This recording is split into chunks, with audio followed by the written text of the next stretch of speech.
ang pulong sa Dios dili ginapos. Busag antos ko ang tanan tungod sa piniling katawhan sa Dios aron makabaton usab sa kaluwasan nga anaa kang Kristo Jesus uban ang himayang dayon. Matuod gayod ang giingon kung namatay kita uban kaniya nga banhaw usab kita uban kaniya. Kung mulahutay kita maghari usab kita uban kaniya. Kung ilimot ta siya ilimot usab kita niya. Kung kita dili magmatinumanon, magpabilin siyang matinumanon, kay dili siya makahimo sa paglimod sa iyang kaugalingon.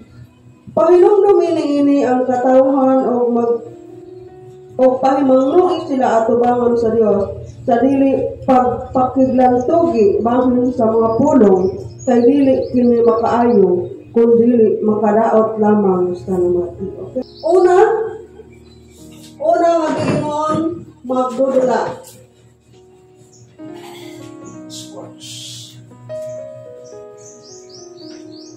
Or athlete. Ay isang sunod sa athlete. Verse 6. Okay, mag-uuma, farmer. Unsay ka ano?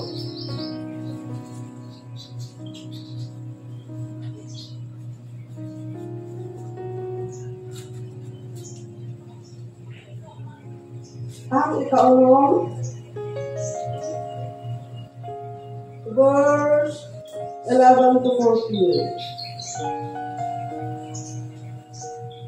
14. Isa na siya rin.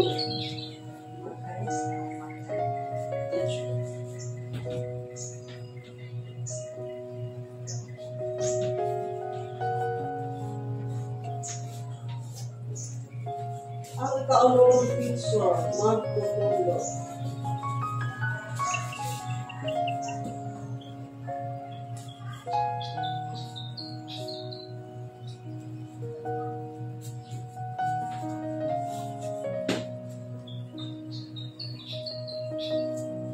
Sige. Sa unsa ang iyang gingon about sa athlete? Magdudula. Verse 5. Pasangon na to.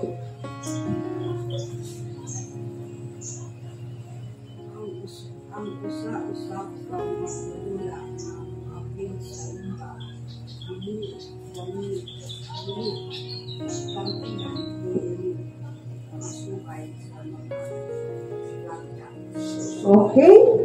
So, ang usa ka magdudula, dili gantihan kung dili musubay sa mga lagda. So, sa tanang contest, naagid na siya ginatawag nga criteria or matrix, no? Parehas anang boxing. Na ay ideal nga weight, na ay ideal nga height. So, kung dili tasubay ni anak, kung wala ta nakaapas o kulang, dili ta qualified sa maong dula. So, in here, we must strive for masteries and reward. No? Maningkamot ta, aron kita masanay o na pagagantihan. And, tingin sa rin ha, we must strive lawfully to live by the rules, then we are crowned in heaven. So, manikamot ta nga masanay aron pagagantihan ang kailangan din strive for mastery. Maana.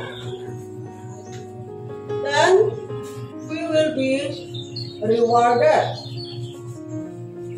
Sa ato ang pagpangalagad, we must strive lawfully. At saka na ning lawfully.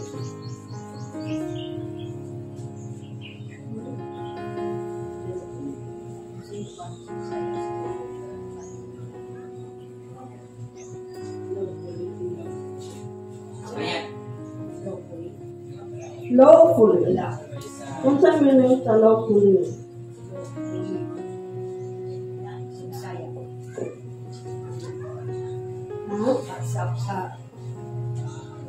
Subay sa gihatag nga criteria. Subay sa pamatasan nga gibutang diha. In other terms, conform.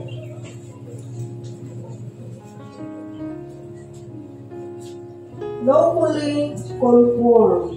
Subay sa balaod. Pahiuyon. Sige.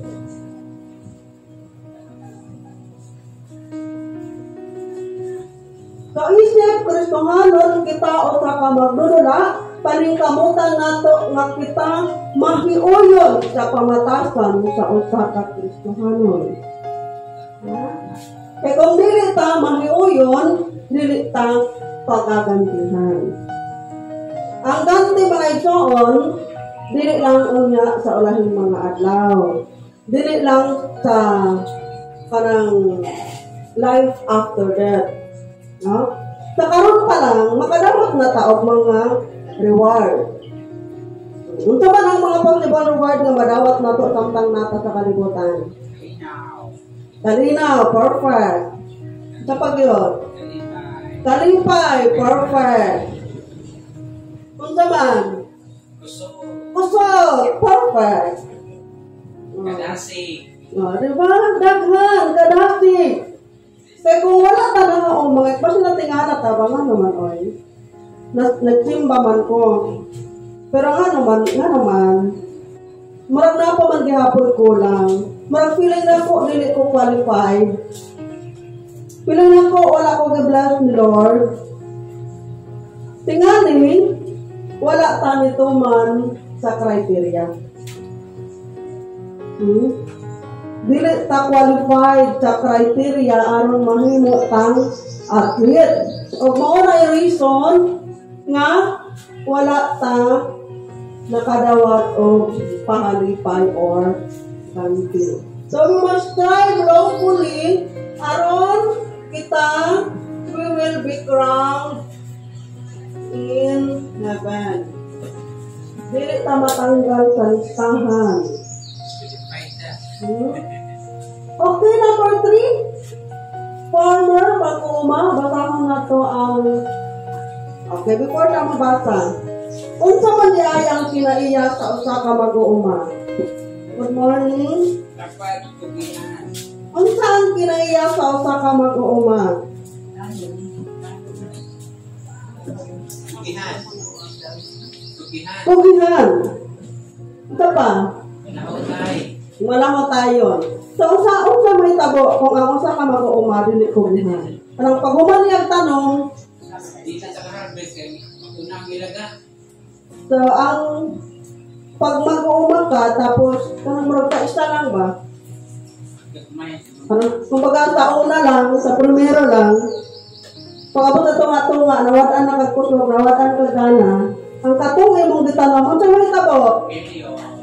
Okay, mamatay, kaya nga naman, mas tambok ang mga sagbot.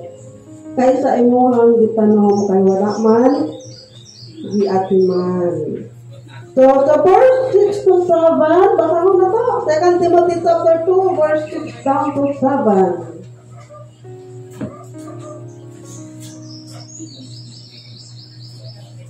The hardworking farmer must be first to partake the crops. Consider what I see, and may the Lord give you understanding in all things. Okay, ang mag-uuma, kinahanglan maghago. So, ang mag-uuma nga naghago pag-ayo, kinahanglan maoy makadawat sa unang bahin sa abot. Verse 5 pa lang na. So, ang mag-uuma nga naghago pag-ayo. Kung tanan man ta naghago, no? Tanan ta naghago, pero nakapag-ipakapin nga naghago pag-ayo, no? Para bang tinag-ano yun, grabe ang effort, dili kinahanglan nga naay, dili kinahanglan nga, parang kung unta na sa ato ang term, kung sa mo ang term nga blaan agindog. Oh, mara ba? Anong sabay-sabay lang. Sabay lang. Alig-alig.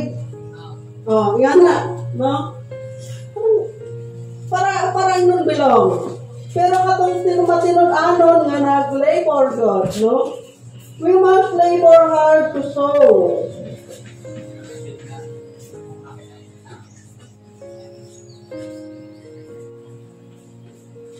Kinahanglan maghago pag-ayo aron makatanom.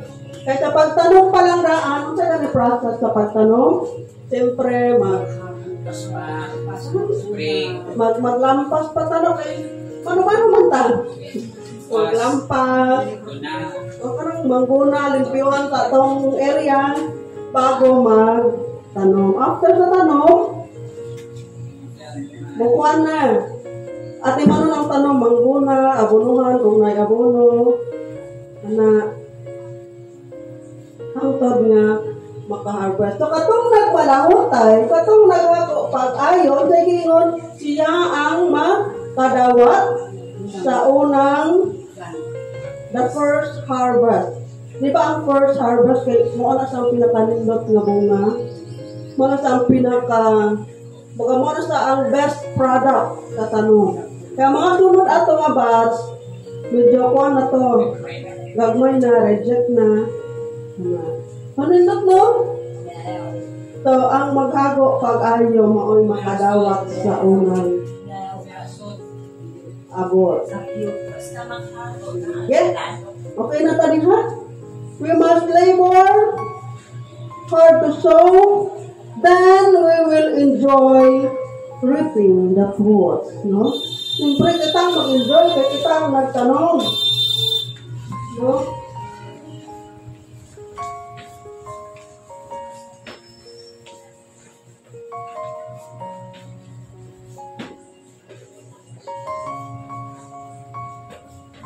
Hindi na po maayo, iba ang nagtanim, tapos tayo ang mag-harvest.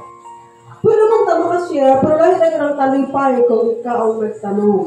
Namitang proud ka sa imong sarili nga, wow, pinaghirapan ko to. Wow, kasama ko si Lord. Sa dihang gipaningkamutan ako ni. Okay? Sa una, athlete, magdudula, strive for mastery, then we will be rewarded. Strive lawfully, then we will be crowned in heaven. Last one. Sige nga niya. So, one of the pictures of ideal Christian, usas siya ka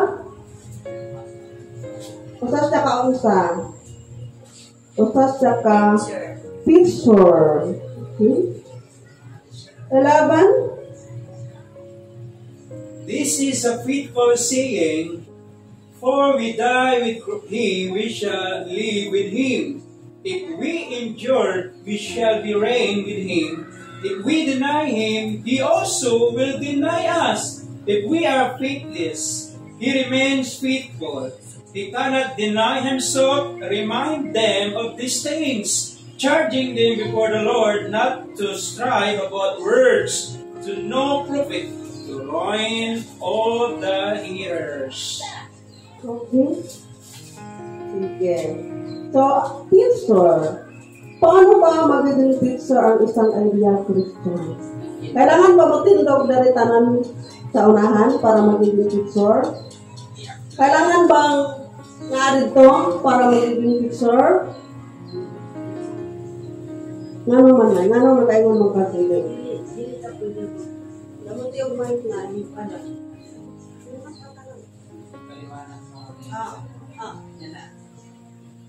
Dili kita pwede nga magtulog bilang isa ka magtutulog sa atong ipagmaymay sa atong kauban usa na naka pagtulog na i-aplikat ang pulit sa Diyos. Okay? So, dili ka na lang nga diring, no? Hindi kailangan nga naatas sa stage para mahimutang picture. Next, ito pa? Kaya na din ha, gingon na din sa ato ang handbook to put people in remembrance. I-aning verse 11. To put people in remembrance that to die with Christ is Isa man. live for Christ. As a teacher, to live for Christ. Okay, to put people in remembrance. So meaning, it is our legacy. Parang itang kanunay na mahinumduman. No? Kahit wala na tayo, yung mga teachings natin, nandyan pa rin. So to put people in remembrance, to die with Christ, is to live. Come on, to live.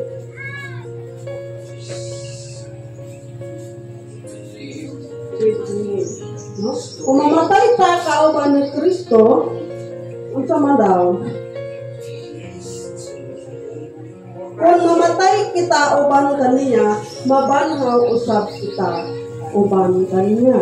So kung namatay ta nga nata sa kamot sa Ginoo, pag-abot sa panahon nga mobalik ang Ginoo, pagabanhaw niya unsa man.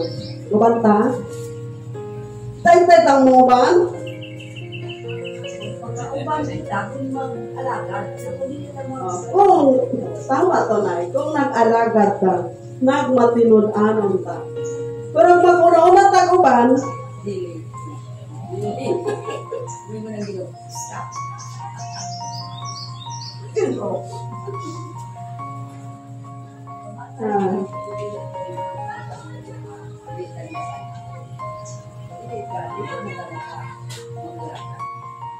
sige daw, hatag na ko kay Pastor ang panahon. Dira sa, to die with Christ is to live with Him. Kung kanang makuna-una tag-uban, Pastor, Sa klase nga pag-una-una, kumano na yung mga kinakore. Abot pasabot na to die with Christ and to live with Him. It means na during sa imong earthly lives, during sa imong kinabuhi diri, di mo bigyan ng imong pagkapersohan. Kaya wala mang issue sa ano natin yung agi o mga discussion, mga pag-suhay. It means na kahit po assurance mo kasing-kasing na bisan pag mawala kang tanan, makasirod ka according to the Bible na nang gitawag nato na makauban niya ka o pagbanhon niya, mauban niya ka. Pero kanang usa pang mauna kay Kristo, it means mubulag ka sa imong commitment sa Ginoo. Kasi mura pag Lord, mauna sa ko sa imo kay magkinabuhi sa kuuyon niya akong panahon ko. Iyahay man o aligri man muna sa okay, klaro no? Gapaklaro na ni Pastor. Doon ang gingon ni Paul gihapon sa Philippians 1:21. For to me to live is Christ and to die is gain. Lulakot pangutana. Ang alagan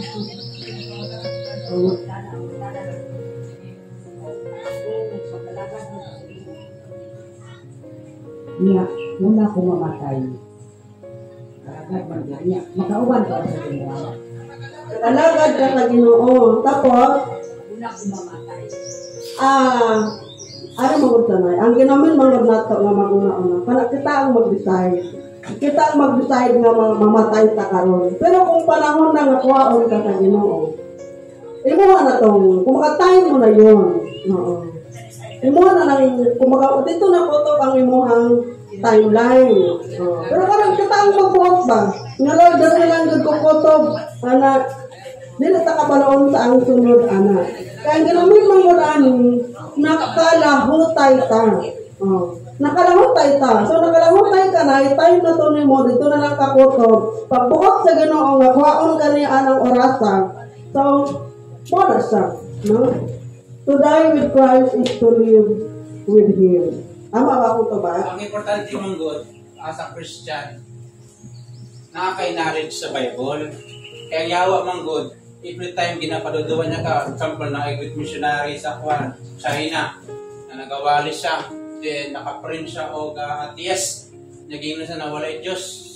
Nagpon siyang unahon, nag-udili, kung niyang relasyon sa pulong sa Ginoo, niya putag pa na dito ko sa nawalay Ginoo, hantod na naabot ang mga tragedya, hantod na apil sa mamatay, di pa sa nibalik sa Ginoo, hinali Ginoo. That's why as a Christian, advisable gyud na imo gyud i-memorize kung sa ang gigon sa Biblia para dili ka malaylo sa kaaway. Sabi na may mga pagsulay. Okay. So, kinahanglan natay solid ground, no? Kung natay firm stand sa ato ang pagto. Okay, last one. To suffer for Christ now is to reign with Christ later. Ang pag-antos sa awan ni Kristo, mao, to suffer for Christ now is to reign with Him later.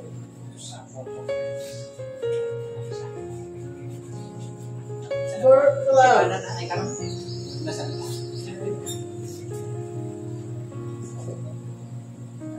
Okay, 2:12. Kung malahutay kita, maghari usab kita uban kaniya.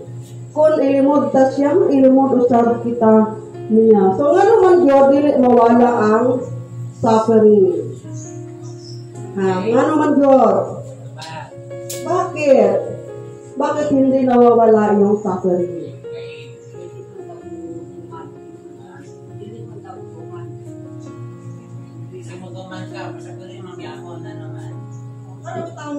Sunod na ka, ito man na ka, pero nagyapon sa suffering. Nga naman yun yan.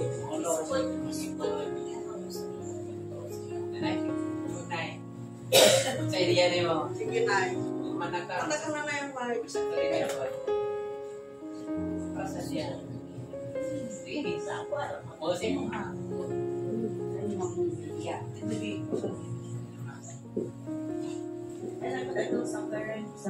Suffering. Kuan magod na ay sa kuan lang. Kung kulang din ang imuhang pagkuan sa ato ang buhay na Diyos, nagkahayog ang pagsulay sa atin. So, kinahanglan yun, isukod na kaana sa ato ang kanaot, asa din kami ito. Okay, daghang salamat sa perfect na sa term mo na yun. Gisukod. Magisukod yun sa anak kung asa ta koto. No? Suffering. Mga rason nga nung na ay mga suffering. Unsa pa? Nanong bisig ito na mga faithful, dugi na ka mga lagad, nanong hindi mawala ang suffering. Because we are in the plus. Kung gusto ka dili mag-suffer, kailangan matugod langit. Matugod ang mamatay na ako. That is the reality. Kung masulpuban na tao, heavenly bodies, glorified body, di na tamo akyan ng suffering. Bisig kung saan mo ka, prayer for faithful at doon na ang kayunod. Lukuyan man eh. Huwag kaon, makapas mo, magluya, magsakit, pag-ilana, yawa, pasulod pa na, wala ka nagpayong, pasulod pang yawa, taso ka. So as long dili niya mailisa ng ato ang flesh, dito niya mawala ang suffering. Kasi kung di na ito masabtan, i-blame na ito ang tanan. Dapat ang Biblia lang ba na masuluban ta sa pag-umalawas. That's why okay? So, hangtod, kumbaga, nag-aantos ta, tungod kayo na paghihapon ta, sa tawhanon na kinaiyan. Manang naasay unod ba? Naghapon ta sa kalibutan. And hangtod na ata din sa kalibutan, we still need God's grace. Kinahanglan gihapon nato ang grasya sa ato ang buhis ng Diyos. So, sa ako kanunay man gud, tama man gud na dili nato malikayan. Naaman gud tay mga pag-antos. Hangtod natay kinabuhi na gud tay mga pag-antos. O dira ta masukod, pero usa lang gud ka bersikulo ang ako ang gigunitan ani. For my grace is sufficient and my power is made perfect in your weaknesses. Kaya dili nato matagamtaman ang grasya sa Ginoo. Dili nato ma-appreciate ang tama nga term, no? Actually ang grace sa Ginoo naman gid pirmi, pero dili nato makit-an. Dili nato ma-appreciate kung wala ta sa panahon na naga-suffer ta. Wala ta sa atong mga kaluyahon. So for my grace is sufficient and my power is made perfect in your weakness. Mamahingpit ang gahom sa Ginoo na ata sa ato ang kahuyan. So, dili ta mawad-an ang paglaon tungod kay naaman kanunay ang Ginoo. So that is the third set of 10 pictures of ideal Christian. Mao ni siya ang mga hulagway sa usa ka haog nga Kristohanon. Atong niagi kita gitawag og anak, sunod sundalo, sunod sinaligan, then karon mga atleta, mga magdudula, maglulumba. Kinahanglan unsay requirements para makadawat ta og reward? Magsunod sa criteria, mapahiuyon ta sa criteria nga giset para makadawat ta og ganti sa langit. Then ika-5, farmer. Sa trabaho sa farmer, maningkamot, maghago pag-ayo para ma-enjoy nato ang pag-harvest. Then teacher, kinahanglan kumbaga naatay legacy nga ikabilin nga naimakitaan ang mga tao sa atoa nga naatay mga prinsipyo nga sama. Kaya na yung mga pangutana